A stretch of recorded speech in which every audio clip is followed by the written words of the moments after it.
Justice served. What would you do if you discovered the person you'd been mourning for 20 years was actually alive, living their life, breathing, existing just 20 miles away from you? I spent 2 decades visiting my mother's grave, 2 decades grieving the parent I'd lost at age 8, 2 decades building my life around the trauma of her death. And then I saw her in a grocery store, buying milk and bread like any other Tuesday afternoon. My dead mother, alive, right there, in front of me. My name is Natalie Cooper, and this is the story of how I discovered the most devastating lie of my life. A lie told by my father, maintained by my entire family, and hidden for 20 years. This isn't just a story about deception. It's about grief, identity, and discovering that sometimes the people who are supposed to protect you are the ones who hurt you the most. Trigger warning. This story involves parental abandonment and family trauma. Let me tell you about the mother I thought I'd lost. Her name is Catherine Morrison Cooper. In my memories, she was beautiful, warm, and loving. She had dark hair like mine, green eyes like mine, and a laugh that filled our whole house. I was 8 years old when my father sat me down and told me she was dead. "There was an accident," he said, his face grave.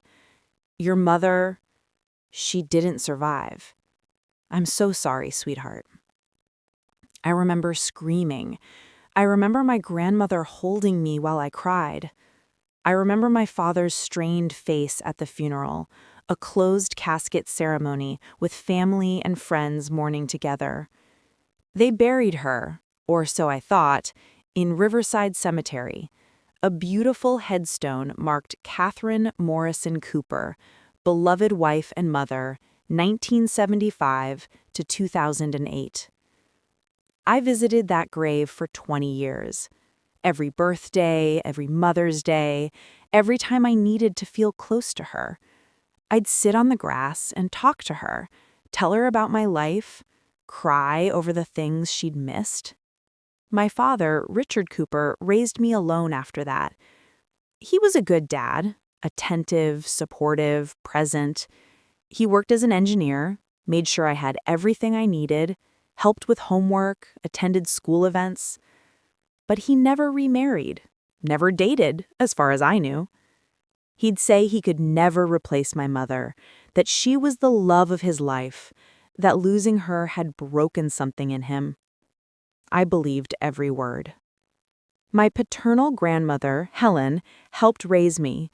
She'd moved in with us after Mom died, and she was my primary female role model growing up.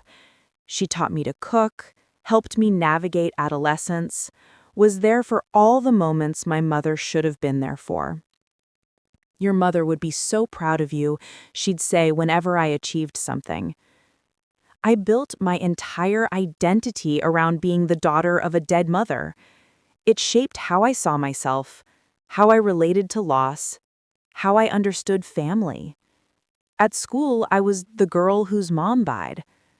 In therapy, yes, I spent years in therapy, I processed the trauma of losing a parent so young. I studied psychology in college, partly because I wanted to understand grief and loss. I became a therapist myself, specializing in helping children cope with parental death. My mother's death became my purpose, my calling. By the time I was 28 years old, I'd built a successful practice in Portland, Oregon. I was married to a wonderful man named Alex. We were trying to start a family, and I'd often think about how I wished my mom could meet her grandchildren. I had made peace with her death, or so I thought. I'd done the work, processed the grief, accepted that she was gone. And then everything I believed shattered in a single moment. It was a Tuesday afternoon in March. I was grocery shopping at a Trader Joe's in Beaverton, about 20 miles from where I lived in Portland. I was in the produce section, picking out apples, when I saw her. A woman with dark hair, green eyes, about the right age. She was examining avocados, her profile to me. My heart stopped. The resemblance was uncanny. For a moment, I thought I was seeing things. A stranger who just happened to look like my mother. But then she turned, and I saw her full face. It was her. It was my mother. Older, yes. Lines around her eyes that hadn't been there. Hair styled differently. But it was unmistakably her face. The face I'd studied in photographs for 20 years. The face I'd seen in my dreams. My mother. Alive. Buying groceries? I couldn't breathe. My vision tunneled. The grocery store spun around me. She hadn't seen me yet. She was focused on her shopping, oblivious to the fact that her supposedly dead daughter was 20 feet away, having a complete breakdown. I should have approached her, should have said something, but I was frozen, unable to process what I was seeing. She finished with the avocados, put several in her cart, and moved toward the checkout. I followed her at a distance, my hand shaking, my mind racing with impossible thoughts. Maybe it's not her. Maybe it's just someone who looks exactly like her. Maybe I'm having some kind of breakdown. But deep down I knew. I knew it was her. I watched her check out, watched her pay with a credit card, watched her leave the store. I followed her to the parking lot, staying back, my heart pounding so hard I thought I might pass out. She got into a silver Honda Civic. I memorized the license plate, my therapist brain automatically cataloging details even as my emotional brain was screaming. Then she drove away, and I stood in the parking lot, surrounded by other shoppers, going about their normal day, while my entire world collapsed. I sat in my car for an hour, trying to process what I'd just seen, trying to make it make sense. My mother was dead. I'd been to her funeral. I'd visited her grave hundreds of times. But I'd also just seen her. Alive. Real. Buying avocados. Finally, I called Alex. "I need you to come get me," I said, my voice shaking. "I can't drive." "Nat, what's wrong? Are you hurt?" "I saw my mother." Silence.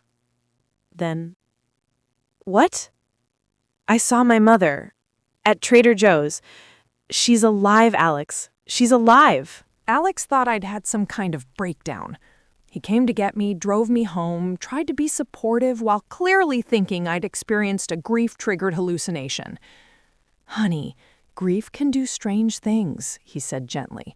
"Maybe you saw someone who reminded you of her in your brain." "It was her, Alex. I know what I saw." "But that's not possible. Your mom died 20 years ago." "Then explain the woman I just saw who had her face." I couldn't let it go. That night, I couldn't sleep. I kept seeing her face, kept replaying the moment over and over. The next morning, I did something I never thought I'd do. I hired a private investigator. His name was Derek Martinez, and he specialized in finding people. I showed him old photos of my mother, told him about the sighting, gave him the license plate number. "I need to know if that was really her," I told him. "I need to know I'm not losing my mind." Derek was professional and didn't judge. "If she's alive and living under her own name, I'll find her. If it was someone else, I'll find that out too." It took him 3 days. "Natalie," he said when he called me back. "I've found her. Catherine Morrison Cooper is alive and living in Beaverton, Oregon. She works as a librarian at the Beaverton City Library. She's been there for 15 years. The room spun. "Are you sure?" "I'm sure. I have her address, her employment records, her social media profiles. It's definitely her." He sent me the file. Photos of my mother entering and leaving a house. Photos of her at work, at the grocery store, living her life. Recent photos, not decades old. She looked good, healthy, happy even. She was alive. She had been alive this entire time, living 20 miles from me for at least 15 years. I sat with that information for hours, trying to process the impossible. My mother wasn't dead. The funeral was fake. The grave I had visited for 20 years was empty, or held someone else, or was completely fabricated. My father had lied to me. For 20 years. But why? Why would he tell me my mother was dead? Why would he let me grieve for 2 decades? Why would he let me believe I'd lost her? I needed answers, and there was only one person who could give them to me. I drove to my father's house that evening. He lived alone now. My grandmother had passed away 3 years earlier. He answered the door with a smile that faded when he saw my face. "Natalie, what's wrong?" I walked past him into the house, my hands shaking with rage and confusion. I saw her. Saw who? Mom. I saw Mom at a grocery store in Beaverton. He knew exactly what I was talking about. "Sit down, please." "I don't want to sit down. I want you to tell me why my supposedly dead mother is alive and working as a librarian 20 miles away."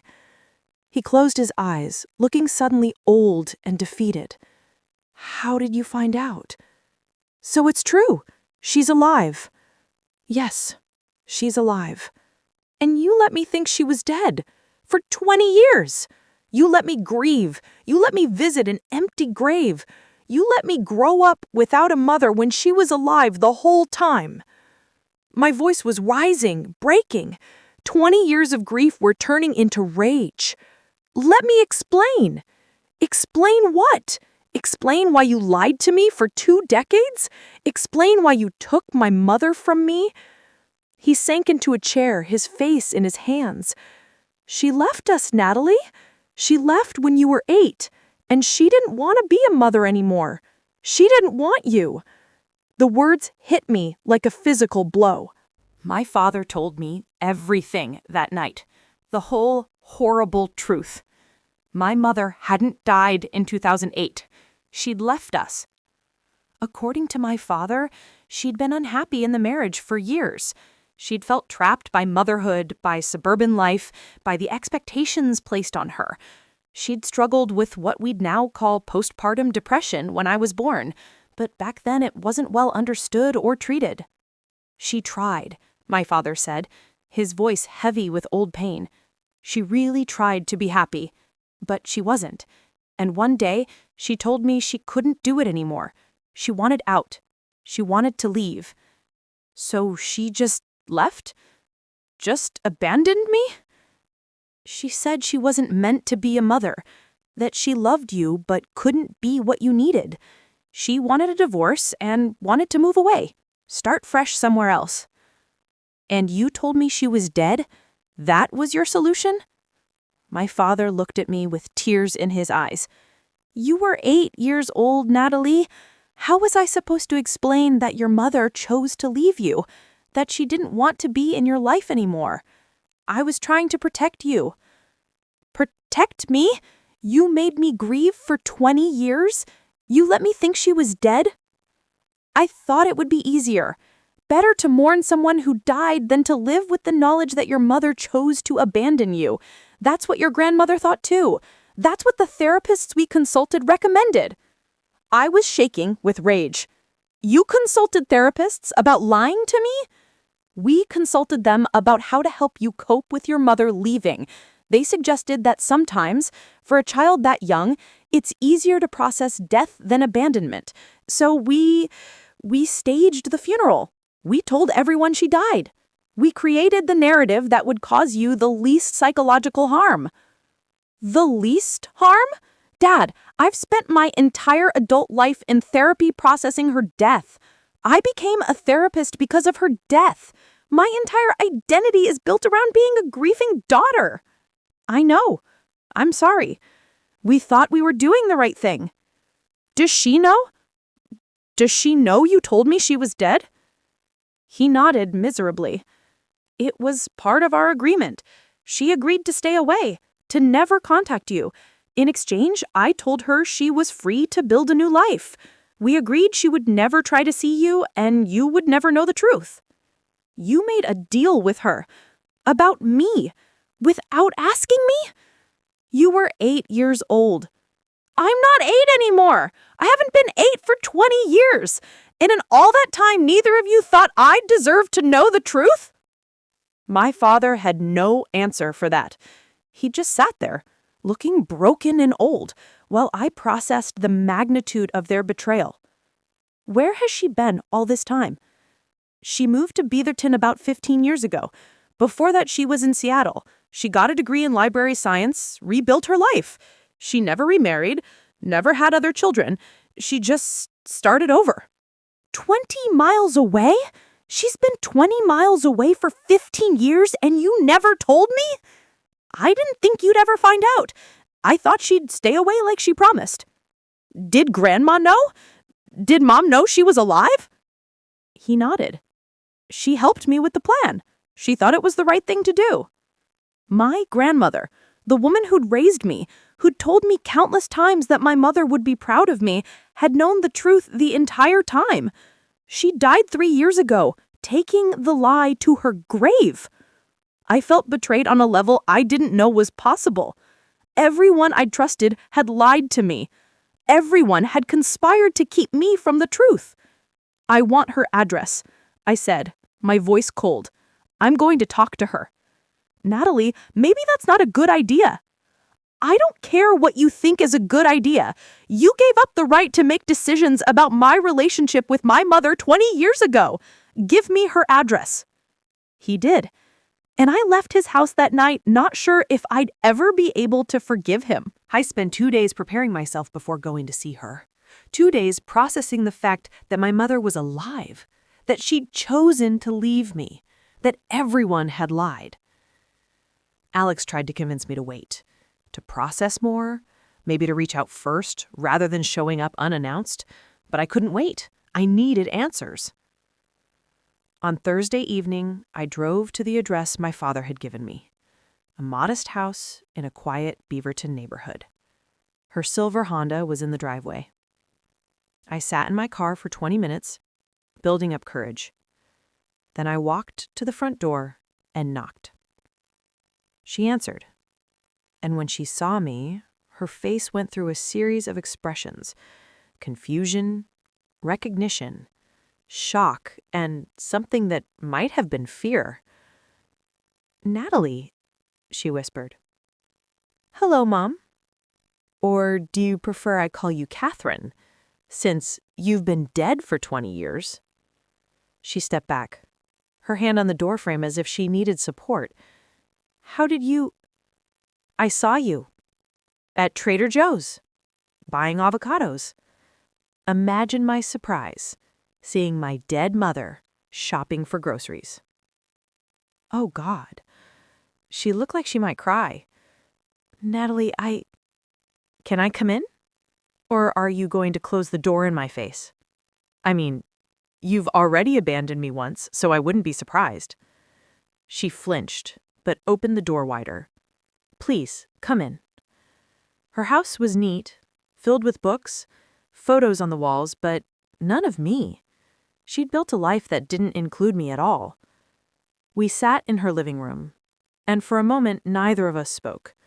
I studied her face, seeing the ways she'd aged, seeing my own features reflected back at me. "I'm sorry," she said finally. "I know that's not enough, but I don't know what else to say." "How about starting with why? Why did you leave? Why did you let me think you were dead?" She took a shaky breath. "I was drowning, Natalie. From the moment you were born, I felt like I was drowning. I loved you, but I couldn't breathe. I wasn't meant to be a mother. Every day felt impossible. Every day I felt like I was failing you. So you left." "So I left. I tried to stay. I tried for 8 years. But I was so unhappy, so trapped. And I knew if I stayed, I'd end up resenting you, and you didn't deserve that." "But I deserved to think you were dead?" "That was your father's idea. We both thought, it would be easier for you to process, that you'd heal from grief better than from abandonment. You thought wrong." Tears were streaming down her face now. "I know. I've thought about you every day. Wondered how you were, what you looked like, what kind of person you became. But I made a promise to stay away." "Did you ever want to break that promise? Did you ever want to see me?" She was quiet for a long moment. "Every day. But I thought it would hurt you more if I came back into your life. I thought the kindest thing I could do was stay gone." "The kindest thing?" My voice rose.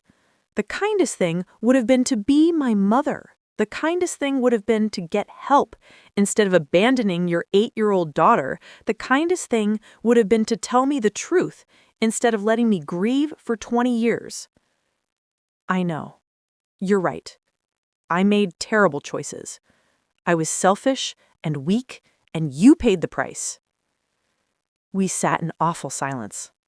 All the questions I'd built up over 2 decades, all the imaginary conversations I'd had with her grave, and now I had nothing to say. "What do you want from me?" she asked finally. "Do you want a relationship? Do you want me to apologize forever? Do you want me to disappear again?" I looked at this stranger with my mother's face. "I don't know what I want. I came here for answers, and you've given them to me. You didn't want to be a mother. You chose to leave. My father chose to lie. And now I have to figure out what to do with all of this." "I understand if you never want to see me again," she said quietly. "I understand if you hate me." "I don't hate you," I said, surprising myself. "I don't know what I feel, but I don't hate you." I stood up to leave. She stood too, hovering awkwardly like she wanted to hug me, but didn't dare. "Can I ask you something?" I said at the door. "If I hadn't found you, would you have ever reached out? Would you have ever told me the truth?" She looked me in the eyes. "No. I'd made peace with the fact that you'd never know. I thought that was for the best." I nodded. At least she was honest. "For what it's worth," she said as I opened the door, "you look exactly how I imagined you would look, beautiful and strong. You've become an incredible person. I read about your therapy practice online. You help children cope with loss. That's amazing." "Yeah, well, I had a lot of experience with loss. Turns out it was all based on a lie, but at least I got a career out of it." I left her standing in her doorway, and I didn't look back. The weeks after confronting my mother and father were the hardest of my life. I stopped speaking to my father entirely. Every time I thought about him, about the lie he'd maintained for 20 years, I felt a rage so intense it scared me. Alex tried to be supportive, but he didn't fully understand. How could he? His parents were alive and present and honest. "She left you," he said one night. "And your father was trying to protect you. That doesn't excuse the lying, but maybe you can understand why." "Don't defend him," I snapped. "He took away my choice. He took away my right to know the truth about my own mother."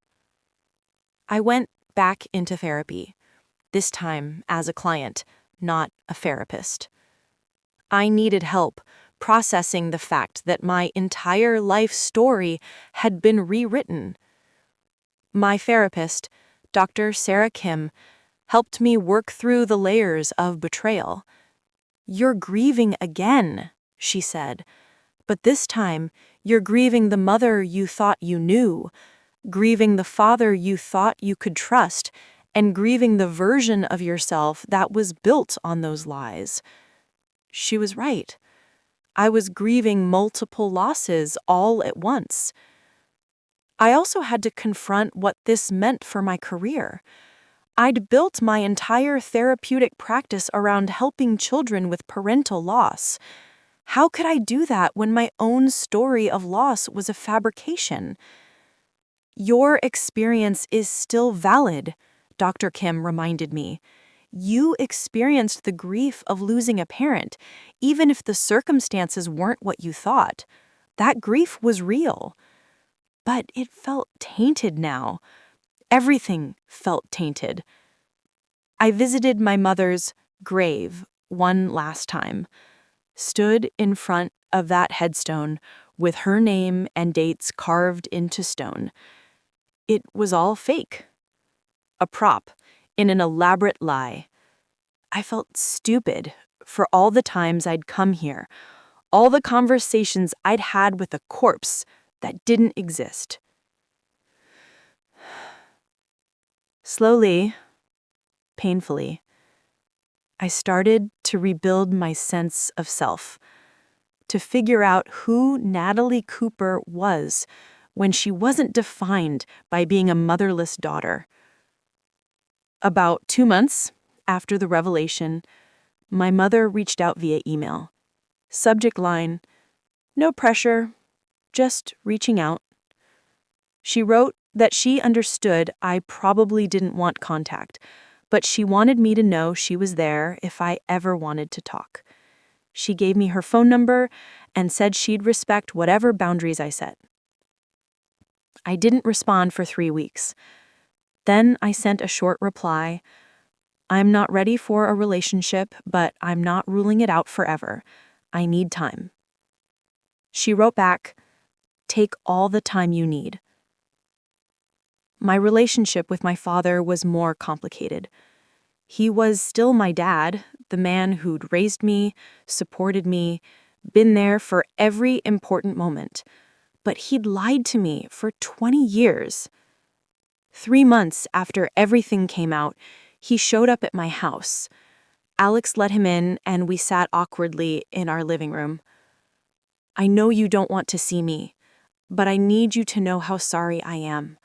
I thought I was protecting you, but I robbed you of the truth. And that was wrong." Yes, it was. I can't undo it. I can't give you back those 20 years, but I want to try to earn your trust again if you'll let me. I wanted to stay angry. Anger was easier than forgiveness. But looking at my father, this flawed, misguided man who'd genuinely thought he was doing the right thing, I felt my rage start to crack. I can't promise I'll ever fully forgive you, but I'm willing to try to rebuild our relationship. It's going to take time. He nodded, relief and pain mixed on his face. "Thank you. That's more than I deserve." It's been a year since I discovered my mother was alive. A year of therapy, painful conversations, and rebuilding my sense of self. My relationship with my father is slowly healing. We have dinner once a week, and we're learning to be honest with each other. He started therapy too, working through his own guilt and the choices he made. My mother and I meet once a month for coffee. Awkward, careful meetings where we're trying to get to know each other as adults. She's nothing like the mother I imagined all those years. She's quieter, more introverted, more uncertain. But she's trying, and so am I. "I don't know if I'll ever call you Mom again," I told her at one of our meetings. That word feels loaded with 20 years of grief. "I understand," she said. "Catherine is fine." It's strange building a relationship with someone who has your face, your mannerisms, but is essentially a stranger. We're trying to find common ground. Books, since she's a librarian and I've always loved reading. Cooking, which we both enjoy. Small things. I asked her once if she regretted leaving. She thought about it carefully before answering. I regret how I left.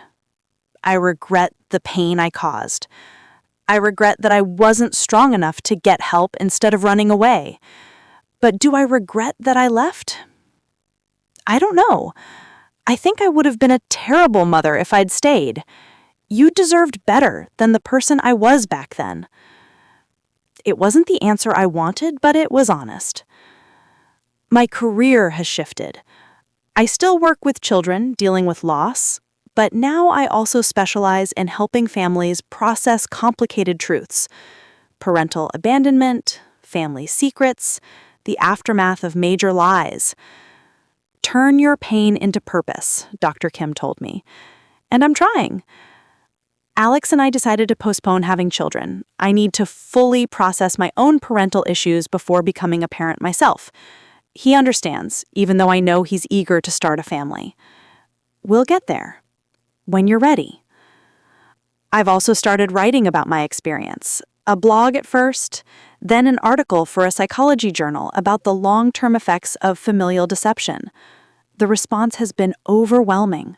Hundreds of people reaching out with their own stories of family lies, false deaths, entire family narratives that were fabricated. We're a community of people rebuilding our identities from fractured pieces. People ask me if I've forgiven my parents, if I've moved past the betrayal. The truth is complicated. Some days I understand why they made the choices they did. My mother was drowning and didn't have the resources or support to get help. My father was trying to protect a child from devastating abandonment. Other days, I'm angry all over again. Angry that they took away my choice, my agency, my right to know the truth about my own life. Both things can be true at once. I've learned that forgiveness isn't a destination you reach. It's an ongoing process. Some days I feel generous toward my parents. Other days I need distance. My mother will never be the mom I imagined all those years. She can't retroactively become the mother who was there for school plays, first dates, college graduation, my wedding. Those moments are gone. But she can be someone in my life now. Someone imperfect and flawed, but present. My father will always be the man who raised me, who was there when it mattered. But he'll also always be the man who lied to me for 20 years. I'm learning to hold both truths simultaneously. The hardest part has been reconfiguring my identity. For 28 years, I was the girl whose mother died. That was my story, my defining trauma, my origin. Now, I'm the woman whose mother abandoned her and everyone lied about it. It's messier, more complicated, harder to explain at parties. But it's the truth. And I've learned that I'd rather live with complicated truth than comfortable lies. I still drive past that cemetery sometimes, past the grave that isn't really a grave. I don't stop anymore, but I think about all the times I sat there, all the one-sided conversations I had with someone who wasn't dead. Those moments weren't wasted, though. That grief was real, even if the circumstances weren't. I learned how to process loss, how to carry pain, how to survive. Those skills are real, regardless of the lie that created them. So, what's the lesson from all of this? What should you take away from my story? First, trust once broken is incredibly hard to rebuild, but it's not impossible. My relationships with both my parents are damaged, maybe permanently, but we're working on them. That's all we can do. Second, people make terrible choices for complicated reasons. My mother left because she was drowning. My father lied because he was trying to protect me. Neither choice was right, but understanding the why helps me process the hurt. Third, the truth matters, even when it's painful, even when it's devastating, even when comfortable lies seem easier, the truth matters. I deserved to know the truth about my mother, and I would have eventually figured out how to cope with it. Fourth, grief is complicated. I grieved my mother for 20 years, and that grief was real, even though the circumstances were false. Now I'm grieving again, grieving the loss of the narrative I built my life around. Both kinds of grief are valid. Fifth, identity is flexible. I thought I knew exactly who I was, the daughter of a dead mother shaped by that loss. Now I'm discovering who I am outside that narrative. It's uncomfortable, but it's also liberating. Sixth, you can hold multiple truths at once. I can acknowledge that my parents made terrible choices and understand they were trying their best. I can be angry at them and love them. I can grieve what I lost and appreciate what I gained. And finally, family is complicated. There's no perfect resolution to this story. My relationship with my mother will always be marked by her abandonment. My relationship with my father will always carry the weight of his lies. But we're all trying, and that matters. If you've discovered a family secret, if you've learned that something fundamental about your life was a lie, hear this. You will survive it. You will process it. You will rebuild. It won't be easy. It won't be quick, but you will get through it. My name is Natalie Cooper. I spent 20 years grieving a mother who wasn't dead. I visited an empty grave, built my career around false loss, and shaped my identity around a lie. And now I'm rebuilding, finding out who I am when I'm not defined by that loss, learning to have relationships with imperfect parents who made terrible choices. To anyone else who's discovered their dead parent is actually alive, or who's learned that their family history is built on lies, you are not alone. You are not crazy. Your feelings, all of them, are valid. And you will find your way through this.